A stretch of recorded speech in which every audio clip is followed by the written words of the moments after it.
এত চিকেনের আয়োজন, কিসের আয়োজন? আজকে আমি বড় বেলার বাসায় চলে আসলাম, আইসা দেখি রান্নাবান্না, একটু শর্ট নিলাম। এখানে চিকেন আছে, এখানে চাইনিজ ভেজিটেবল, বৌমা ছিল না এখানে, তার মধ্যে থেকেই আমি একটু শর্ট নিলাম। দেখি সাদা প্লেন পোলাও, খুব খাবার ধুমধামের আয়োজন পড়ে গেছে। চলেন দেখি কি আয়োজন। আরো এদিক তাকাও, দুইটারই ক্যাবলা। Happy birthday to you.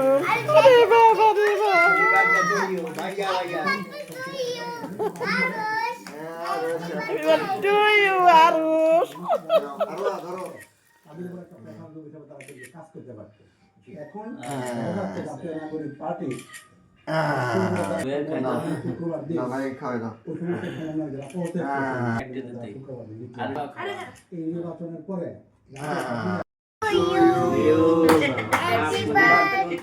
হাসো হাসো, আরুষ আরোয়া, হ্যাপি বার্থডে আরুষ আরোয়া। এখন ভাইয়াকে খাওয়াই দাও, ভাইয়াকে খাওয়া। কেক কেমন আরুষ? মজা?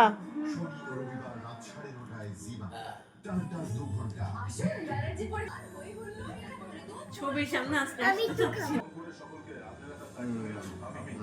কে পেলো? একবার মুখে দেখে দাঁড়া না,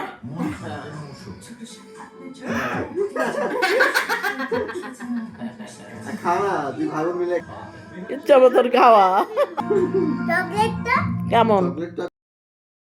জন্মদিন শেষ হয়ে গেল। জন্মদিনের পরের দিন এক খাবারের আয়োজন আবারও। যে জন্মদিনের খাবারটা কিন্তু আমরা দেখাতে পারিনি, পরের দিনের খাবার একটু দেখাই দিলাম। এখন আমরা খেতে বসবো। চলে আসার দিনের খাবারের কথা, টেস্ট কি বলবো আর, দেখেন। সম্পূর্ণ ভিডিও দেখে আপনাদের কীরকমের লাগতেছে আপনাদের মতামত জানাবেন কিন্তু। ধন্যবাদ। কি কি ভর্তা বলো? একটা কালিজিরা, একটা চিংড়ি, আর একটা চাপা। আর এটা হচ্ছে মানে আতপ চালের খুদের ভাত, পোলার চাল। হ্যাঁ, পোলার চালের বউয়া মানে বলে, এটা হচ্ছে যাইয়া আমাদের স্পেশাল। এটা নাম বলা যাবে না।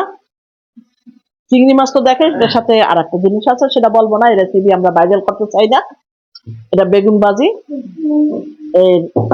মানে প্রিয় মানুষ হচ্ছে এই রেসিপির মূল যে সেই মানুষটা হয়েছে ওই, আল্লাহ জানো তাকে অনেকদিন বাঁচায় রাখে। এইরকমের মজাদার বড় চিংড়ি দিয়া, আর এর ভিতরে কি দিয়েছে সেটা বলবো না। এই রেসিপি আমরা ভাইরাল করতে চাই না, করব না। এটা থাক, যদি কোনোদিন বলার সময় হয় তখনই বলবো। এই আর রান্নাও করছে কিন্তু সেই মানুষটা। আমি কিছুই জানি না এই রেসিপির সম্বন্ধে, আমার কোনো আইডিয়া নাই। এখন এই খানা খাবো আমরা। আসলে অনেক ঘেরান, এই যে পোলার চালের যে খুদ, এর ঘেরানের কথা আর কি বলবো। আরুষ তো খাইবে মনে হয়, প্লেটে তো বাড়া হয়েছে, কোনো সময় বলে খায় না, আরুষ খাইবো।